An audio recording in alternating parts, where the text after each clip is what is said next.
Atención Colombia, Uribe Vélez está muy preocupado por sus candidatos tan paupérrimos que tiene en este momento. Esta gente que es precandidata está utilizando un lenguaje paramilitar. Y pues aquí el señor Uribe tuvo que parar a sus candidatos y decirles, por favor, no mencionen esto, no mencionen aquello porque la están cagando. Están viendo que los colombianos no les están creyendo y por supuesto el Centro Democrático se está hundiendo.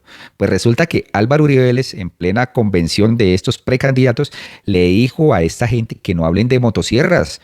También por ahí salió un ex senador a decir que el que no se quisiera ajustar a la justicia tocaba darle de baja porque plomo era lo que había. ¿Ah? Entonces, pues por Dios, señores, este lenguaje ya, pues, aunque desata miedo, también desata incredulidad con esta gente. Aquí lo dicen, Uribe, que hundió de sangre a Colombia con su seguridad democrática, ahora maquilla su prontuario diciendo que sus intereses precandidatos del Centro Democrático, pues no hablen de motosierras ni de bajas, ¿no? Imagínense nomás, hablando de bajas cuando tuvimos los falsos positivos. Cínico y descarado. El país no olvida que su orden pues destruyó a punta de falsos positivos, de represión y de miedo a muchos colombianos. No nos van a embacar otra vez. Miren esto que está de película, señores, para que disfruten cómo Uribe tuvo que callar a más de un candidato impertinente. El expresidente Álvaro Uribe les pidió a los aspirantes a ser candidatos a la presidencia por su partido que mejor no hablen de motosierras ni que prometan dar de baja a nadie en sus campañas. Hay que evitar todo vocabulario de división. El expresidente Uribe y los 5 senadores que compiten por tener la bendición de su jefe como candidatos a la presidencia en 2026 retomaron los foros del Centro Democrático en Neiva. Uno de los principales problemas de la industria piscícola en Colombia. Uribe manejaba los tiempos de las intervenciones, pero se sorprendió con varias frases de sus pupilos. Vamos a aplicarle la motosierra de mi ley al Estado. No, porque en Colombia esa palabra tiene una connotación histórica difícil. Y adivinen qué connotación tiene, ¿no? ¿Qué hacían los paramilitares con las motosierras? Ustedes ya se pueden imaginar. Y esta señora, hay que traer la motosierra de Milei. ¿Qué connotación tan violenta la que generan estos candidatos? Increíble. Y le tocó hacer intervenciones para enmendar ideas extremas de otros militantes. Hay que traer a Nayib Bukele para implementar el sistema carcelario de él. Criminal que no se someta a la justicia, se le da de baja. Un momento. Quiero hacer un comentario. Con todo el respeto por el presidente Bukele, a quien admiro mucho. Hay 2 figuras carcelarias que él ha traído. Una, donde muestran los presos en cuclillas, semidesnudos. Nosotros no podemos hacer eso. Tenemos que ser muy cuidadosos en lo que le digamos a nuestros compatriotas. En otras ideas, guardó silencio o siguió de largo. Alianza con el Estado de Israel. Es el mejor aliado contra el terrorismo. En temas coyunturales como medidas arancelarias de Estados Unidos, hubo soluciones determinantes que debería hacer el gobierno Petro. Si él pone arancel, yo le pongo arancel. No, calladitos nos vemos más bonitos. Pero la senadora Holguín sí quedó en silencio ante una pregunta básica de la organización del gobierno. ¿Cuántos ministerios tiene Colombia? Tiene 19, presidente. Confieso que no recuerdo. En el encuentro en donde cada precandidato llevó sus propias ideas, al final tomaron más fuerza las propuestas políticas que se implementaron en los 8 años del gobierno. Ah, ¿ustedes pueden creer esto, señores? Le preguntan a la señora Paola Holguín cuántos ministerios tiene Colombia y la señora no supo qué responder. Y ahí es donde salió el señor Miguel Uribe a decir 19 como buen estudiante, ¿no? Una vergüenza estos candidatos, no tienen conocimiento del Estado, quieren, mejor dicho, recuperar el poder para seguir con las motosierras, señores, seguir con este señor Carlos Mejía que dijo dar de baja. ¿Qué es esto, por Dios? ¿Qué es esto? En un país violento, este señor pensando en violencia también. No nos crean tan pendejos. Pues Alex Flores también le dice, motosierras y dar de baja, esas son las propuestas de este grupo político que hace política con el miedo. No, es increíble. Adivina de qué partidos son. Adivinen nomás. Esta gente definitivamente no tiene ideas. Y Wally, pues hizo una crítica a estos candidatos tan pichurrios. Son pichurrios, son unos candidatos que no tienen ideas, que quieren seguir robándose la plata del Estado, como por años lo han hecho, que quieren recuperar el poder para entregar burocracia a diestra y siniestra. Aquí Wally dice lo siguiente: Uribe, el defensor de los derechos humanos y sus lumbreras de precandidatos. Miren la crítica que le hacen estos 2 periodistas a esta gente que definitivamente no tiene ideas. Opinen, por favor, de lo que acaban de ver. Una vergüenza el Centro Democrático. Tienen, pues, perdido esto. Presos en cuclillas, semidesnudos. Nosotros no podemos hacer eso. Uribe ahora es defensor de derechos humanos. Wally, hay algo que le está preocupando a Álvaro Uribe Vélez, incluso más que su juicio. ¿Qué será? Los genios que tiene de precandidatos, ¿será de pronto? Las mulas que tiene de precandidatos, vean esto.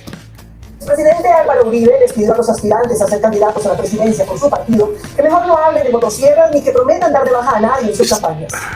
Hay que evitar todo vocabulario de división. El expresidente Uribe y los... O sea, usted tiene que pedirle a sus candidatos que no hablen de motosierras. Que le bajen un poquitico al discurso paramilitar.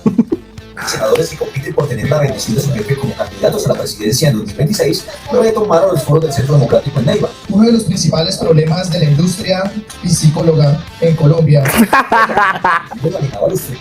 Es que no sabe ni leer, marica, estaba leyendo. Las intervenciones, pero se sorprendió con varias frases de sus pupilos. Vamos a aplicarle la motosierra de ley al Estado. No, porque en Colombia esa palabra tiene una connotación histórica difícil. Bueno, es Paola Holguín, la hija de Frank Holguín, que recordemos, o por si ustedes no sabían, pues es la hija de Frank Holguín, el testaferro de Pablo Escobar, el capo del cártel de Medellín. No, yo diría que la motosierra tiene una connotación difícil en Colombia. Ay, descarado. Intervenciones para enmendar ideas extremas de otros militantes. Hay que traer a Nayib Bukele para implementar el sistema. Este sí es un payaso, ¿no? Criminal que no se someta a la justicia, se le da de baja. Un momento. Un momento. Con todo el respeto por el presidente Bukele, a quien admiro mucho, hay dos figuras carcelarias que él ha traído. Una, donde muestran los presos en cuclillas semidesnudos. Nosotros no podemos hacer eso. Uribe ahora es defensor de derechos humanos. Es que ¿quién va a creer? ¿Quién va a pensar? ¿Quién se le ocurre señalar a Uribe de paramilitarismo, de desaferrato, de despojo de tierras, de convivir, asesinatos, corrupción? ¿Quién? Un viejito de estos, pues... ¿Qué le va a hacer daño a alguien? Nah. Mira, está pidiendo por los presos. O sea, es una persona que piensa en el otro. Sí, por ejemplo, los presos que mandó a Estados Unidos en su momento, a Mancuso, a los ex paramilitares, para que estuvieran un poquito mejor. En lo que le digamos a nuestros compatriotas. En otras ideas, guardó silencio o siguió el ave. Alianza con el Estado de Israel. Aliado contra el terrorismo. En temas coyunturales como medidas arancelarias de Estados Unidos, hubo soluciones determinantes que deberían. ¿Ustedes pueden creer esto? Que la señora Cabal diga alianza contra el terrorismo a Israel. A Israel, señores, que ha matado más de 40.000, 50.000 personas. Por Dios, ¿en qué estamos pensando con esta María Fernanda Cabal? Estamos locos con estos del Centro Democrático. No le pegan a ninguna. Debería ser el gobierno federal. Si él ponía arancel, yo le pongo arancel. Yo le poní. Nos vemos más bonitos. Pero el senador Holguín sí quedó en silencio ante una pregunta básica de la organización del gobierno. El Ministerio de Colombia. Sapo. En el encuentro en donde cada precandidato llevó sus propias ideas, al final tomaron más fuerza las propuestas políticas que se implementaron en los 8 años del gobierno Uribe. Bueno, está como difícil la situación en el Centro Democrático. No, está imposible. Y Vicky Ávila por ahí en Cúcuta hablando también de dar de baja y que no sé qué. Vicky Ávila diciendo que el criminal que no sea arrestado o que no se entregue, pues simplemente será dado de baja. Creo que le llegó el fax tarde por parte del jefe Uribe. Pilas, Vicky. Usted es la que va a reemplazar a esa manga de gente del Centro Democrático. Es que Vicky va a ser la candidata del Centro Democrático. Sí, los otros unos bobitos ahí jugando a ser presidentes, pero ninguno de ellos va a ser el candidato. Ese fue Uribe, el defensor de derechos humanos. Y quedan en evidencia, sí señores, aquí la señora Vicky Ávila es la que van a escoger al final del camino, es la que financian los Gilinski, es la que coquetea el señor Uribe Vélez y ya le llevó allá a Alicia Arango, que fue ministra de Duque. Entonces, ¿qué puede esperar uno? Por un lado, dése cuenta, aquí la gente está hablando de dar de baja y todo eso, y por el otro lado, también, pues aquí el pacto histórico está haciendo lo suyo para la consulta popular. Una parte piden baja, violación de derechos humanos y demás, y en la otra construyendo país. Ahí está la gran diferencia de por qué es tan importante elegir a alguien del progresismo, señores, y no darle otra vez la mano a la derecha. El pacto histórico tuvo hoy su primera reunión general para organizar la campaña por el sí de la consulta popular. Ellos calculan que se instalarán al menos 25.000 kioscos informativos e igual número de comités en todo el país. Congresistas del Pacto Histórico adelantaron este fin de semana eventos y actividades que ambientan la radicación de las preguntas de la consulta popular el próximo 1 de mayo en el Congreso. Tanto la senadora como el concejal, que el trabajo de calle será fundamental. Trabajar por la construcción de los comités ciudadanos por la consulta popular, es decir, por el sí. Vamos a irnos con una tarea sustancial que es en las veredas, en los barrios, construir los comités ciudadanos por el sí. Vamos a crear en los próximos 30 días 25.000 comités populares por el sí en la consulta popular en todo el país. Y seguramente Bogotá va a aportar 5.000. Se tienen los planes y las ideas, pero falta que el Senado acoja la propuesta y le dé viabilidad. Bueno, amanecerá y veremos, pero la diferencia de construir país, de buscar los derechos para los más necesitados y la diferencia, como este señor Carlos Mejía, pidiendo plomo, ¿no? Aquí Adolfo Rivas dice lo siguiente: motosierras, alianzas con estados genocidas, replicar los modelos de Javier Milei y Nayib Bukele y arrodillados a Estados Unidos, ¿no? Como lo hizo aquí Paola Holguín. Esas son las propuestas de los 5 precandidatos del Centro Democrático que quieren devolverle a Colombia una época violenta. El mismo Álvaro Uribe Vélez pues les pide que moderen un poco este lenguaje paramilitar, por favor.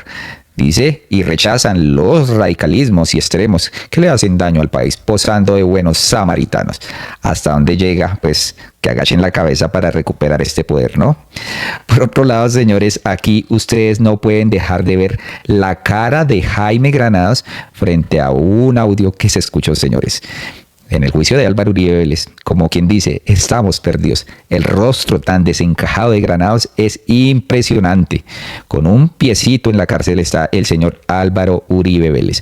Escuchen esto, por favor, y vean cómo Diego Cadena, mejor dicho, tiene hundido a Álvaro Uribe Vélez y Jaime Granados está desesperado porque han aparecido nuevos audios que no se conocían.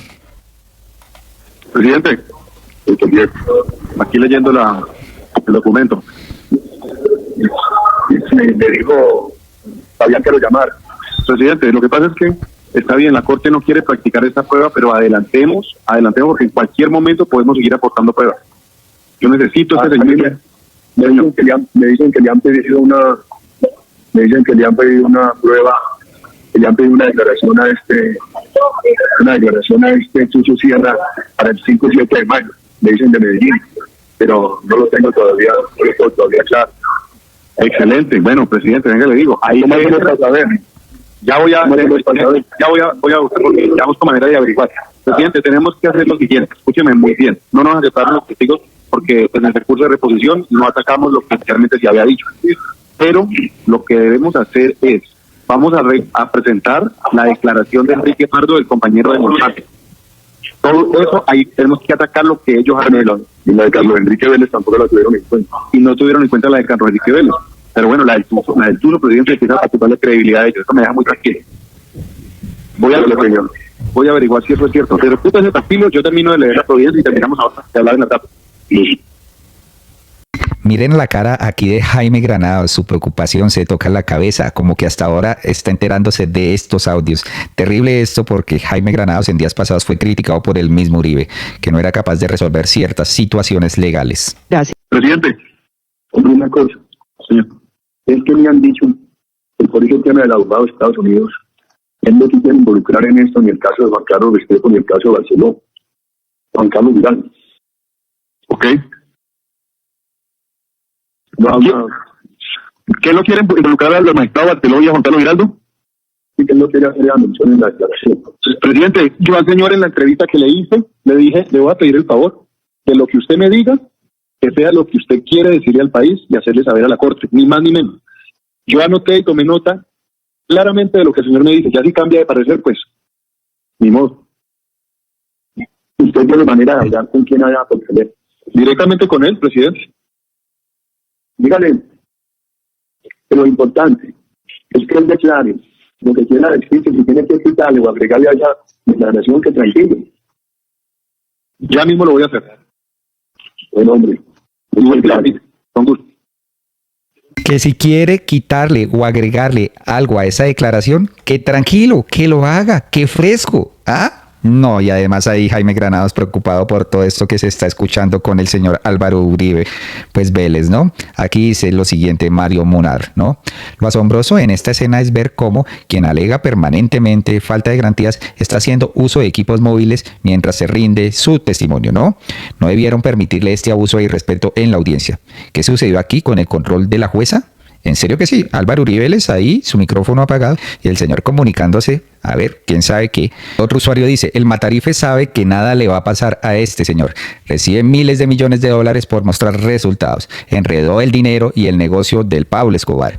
El dinero de las empresas que vendió y roba a todos los estamentos públicos. Tiene comprada a la justicia, dicen, ¿no? Esto es lo que miran algunos usuarios. Y además usando, pues aquí el celular, señores, Definitivamente. Aquí también hay otro informe. Alias Caliche, como alias Diana, se están procesando por falso testimonio. Son coincidentes en señalar que mintieron en la Corte Suprema. Ello para favorecer ¿a quién? Al matarife, Álvaro Uribe Vélez. Caliche sí lo conoció y, contrario a lo que señaló en juicio, fue quien buscó a Monsalve. Miren el informe. En la diligencia de hoy testificaron las analistas de la policía y la fiscalía Lina María Solano y Carolina Vargas, quienes explicaron las interceptaciones telefónicas al exmandatario y de sus cercanos en el 2018, cuando la Corte Suprema de Justicia lo investigaba. De hecho, revelaron una de las llamadas del comerciante Carlos Eduardo López, alias Caliche. Pues que salió el escándalo, ¿se acuerda del Uribe con el viejo ese de la finca allá de Medellín? El viejo Monsalve ese y el escándalo de tan hijo de puta. Oiga, ¿por qué no llama al doctor Hugo y dígale que me llame urgente, que yo necesito hablar con el viejo? ¿Por qué no hablamos del doctor Hugo? Pues, ¿y para qué? ¿Para eso qué? Claro, que yo sí tengo, yo sé por dónde es que ponen las garzas ahí, Cucho. Yo sí sé por dónde es que ponen las garzas ahí. ¿Sí? Ay, Virgen del Carmen, hombre. ¿Y usted cómo sería la cosa? Pues no es que con ese viejo yo siempre hablo allá. ¿Usted conoce a Hugo y lo trata? Pues hombre, no, a mí no me interesa Hugo, me conoce a mí, pero yo necesito hablar con Hugo sobre ese escándalo. ¿No miro las noticias ahorita a mediodía? No he visto nada. ¿Qué pasa? Estoy andando en la calle. Un escándalo, hijo de puta, sobre otra vez que revivió Jamaica como es que el viejo ese fue el administrador de la finca ya del viejo Uribe. Entonces, Iván Cepeda está pegado ahí de chicharrón. Están desesperados para ver cómo joden a Uribe. Entonces, como podemos ver aquí, el señor Jaime Granados muestra su preocupación de una forma, pues, obvia, ¿no? Porque estos audios pues delatan mucho a Uribe y cada vez pues se hunde más en el fango. Por otro lado, señores, tenemos tremenda cantada de tabla que le pegó Duvalier Sánchez al señor excongresista Jorge Enrique Robledo. Y esto definitivamente porque el señor Robledo se convirtió y ahora ataca al gobierno de Gustavo Petro, cuando eran los que daban los debates juntos al lado de Gustavo Petro. Duvalier dice en su cuenta X, debatir con el ex senador Jorge Enrique Robledo fue un reto. Lo respeto, pero estoy en desacuerdo con su mirada parcial de asuntos nacionales. Lo que la oposición le critica al presidente en Colombia, lo aplaude el presidente de Estados Unidos, Donald Trump. Efraín Cepeda no es nuevo en política, digamos, y eso es parte de lo que el país también entiende. Tiene que asumir la responsabilidad histórica y política de eso. Ese señor no es nuevo en política, lleva 8 periodos, 32 años siendo senador y 2 veces siendo presidente del Senado. Es que lo que hizo fue, como se dice coloquialmente, arriarle la madre al presidente del Senado. ¿Eso qué es? ¿Cuál es el crimen del presidente del Senado que él le sanciona con un madrazo? Decía Efraín Cepeda entonces, oiga, pero si esas son las preguntas que ustedes presentaron, pues ahora sí podemos discutirlas en el Congreso. Yo no digo groserías, pero quise decir una. Mucho HP. Si los petristas van a salir a defenderlo, pues peor. Porque lo que deberían estar es pidiéndole excusas al país. Quienes siguen fervientemente al presidente Petro, pues básicamente él representa en esa expresión lo que muchos les dirán en privado, lo que muchos colombianos sienten a ver un senador que lleva 32 años en el Senado, 2 veces presidente del Senado y que ha trabajado, digamos, muy poco por el interés del pueblo y mucho por los intereses particulares. Yo creo que como se acercan las elecciones, también Jairo, debo decir esto va a seguir pasando y va a aumentar. En la medida que lleguemos al 2026, cada quien va a buscar afianzarse más en sus propias comunidades electorales, en sus propias bases, perdiendo de vista, por supuesto, digamos, que el debate aún se puede ganar sin necesidad de caer en el abuso, en la ofensa y demás. Yo sí tengo que lamentar profundamente las opiniones de Duvalier y de Gabriel. No es inaceptable. Inaceptable. Absolutamente nada. Nada es nada. Justifica que un presidente de la República de Colombia o de cualquier parte del mundo le arríe la madre al presidente del Congreso. Ni a nadie. Es autoritarismo. Yo vine a este programa a defender a Gustavo Petro, digamos, y dijeron que este era el tema. Yo vine a tratar de interpretar a dónde está llegando la política colombiana y eso en ningún momento es justificar, y lo he dicho. Tan es así que puedo volver a decir, a eso está cayendo la democracia, a la agresión, a la vulgaridad, al maltrato al otro, que piensa distinto a mí y es legítimo, que tenga otras ideas. Pero eso es efectista electoralmente y es una tendencia mundial. Es más, esa es una decisión tanto de la oposición como del presidente. Cómo se tratan y cómo cada quien plantea sus posturas. Esto también hay que decir porque acá no se ha dicho cómo se le ha tratado durante su gobierno. O sea, es que todo el día le dicen drogadicto, sin que alguien lo haya podido demostrar, y si tiene un problema de estos, pues bueno, debería haber para eso un tratamiento, pero todo el tiempo se lo dicen. Polo Polo no lo baja de guerrillero, de travesti, es decir, ese es el nivel en el que la oposición ha establecido la dialéctica, la argumentación. ¿O cómo creen que Trump trata a sus oponentes? Ahí sí, Efraín Cepeda se va para el Congreso republicano de la derecha antiderechos en Estados Unidos y celebra eso. Porque entonces ese maltrato, ese insulto, esa vulgaridad, cuando es cercana a mí ideológicamente, esa sí la aplaudo, pero cuando es la de mi contradictor, esa sí la rechazo. Ahí sí es indigno. Es un poco lo que yo quiero transparentar. Es vergüenza asumir esa actitud. No, resulta que aquí para elegir al Congreso hubo 17 millones de votos y para elegir al presidente hubo 11 millones de votos, el número redondo. Y entonces, ¿que los otros son unos parias? Yo que voté en blanco, entonces también soy una cheque porque voté en blanco. Está resultando peor la posición de los petristas que la del propio presidente de la República. Fíjense que también como el senador cae en eso que tanto se cuestiona, y es, me anula. Es decir, por uno decir lo que está mal en este país, lo que me ha motivado a participar en política, me convierte en un petrista radical amigo de Petro, cuando no lo soy. No lo soy. Es decir, yo soy consciente de cómo se ha formado en este país unas élites económicas, con unas élites políticas a expensas de un inmenso esfuerzo de la población colombiana que no logra salir adelante, que no le llegan las oportunidades porque unos poquitos han diseñado un país profundamente desigual. Eso no me convierte en petrista, no me puede anular como sujeto político pensante, argumentativo y que se ha esforzado sin necesidad, al igual que usted, senador, de no venderse nunca. Nunca, senador. Yo he hecho un trabajo decente, he construido proceso, pero así Petro, no sé, le vaya mal, haga unas cosas bien, en otras fracase, más allá de su resultado, aquí hay unas causas que yo seguiré luchando, que este país necesita que se sigan representando en materia de calidad en la educación pública, que me permite hoy hablar acá, esa formación de mis profesores, desde el esfuerzo de mis abuelos campesinos con muy poca tierra o casi sin tierra, de mi mamá que vendía arepas, y ahí yo construí un lugar decente. Entonces nos están reduciendo a todos a lo mismo, y eso también es arbitrario. Les quedamos debiendo el favor. Les quedamos debiendo el favor, y ya los HP no es solo el presidente del Senado, todos los que no somos petristas también somos unos HP. Es que a los colombianos un poco que están a favor de que este país de verdad ya se le quite el poder a quienes siempre lo tuvieron, también son conscientes que, de nuevo, en este país la violencia y la corrupción se ha organizado, se ha financiado, se ha pensado, es entre gente muy poderosa en sus oficinas o en sus clubes, a manteles. Esos, con los mejores modales, son los que han reproducido la violencia y la corrupción en Colombia, son los que han detentado el poder. Entonces, esto no se trata solo de buenas formas, se trata sobre todo de luchar por lo que uno cree es una Colombia más justa. Y ahí no se nos pueden acabar los argumentos. Y lo radical que se volvió aquí el señor Robledo, ¿no? ¿Cómo se convirtió este señor? Definitivamente una tristeza. Esperemos que no aspire a ningún cargo, ¿no? A ninguna clase política de este país, que ya estamos cansados de estos camaleónicos que piensan un día uno, debaten con Gustavo Petro y al otro día pues lo acusan de todo, ¿no? Lo que dijo aquí Duvalier es cierto. Cómo al presidente lo tratan de todo, de drogadicto, de travesti, de lo que sea, y el presidente pues tiene que quedarse callado. Pero cuando él pronuncia algo, ¡ay, Dios mío!, forman tremendo escándalo. Ahí lo tienen, colombianos. Muy amables por escucharnos y nos vemos en un próximo video. Hasta pronto.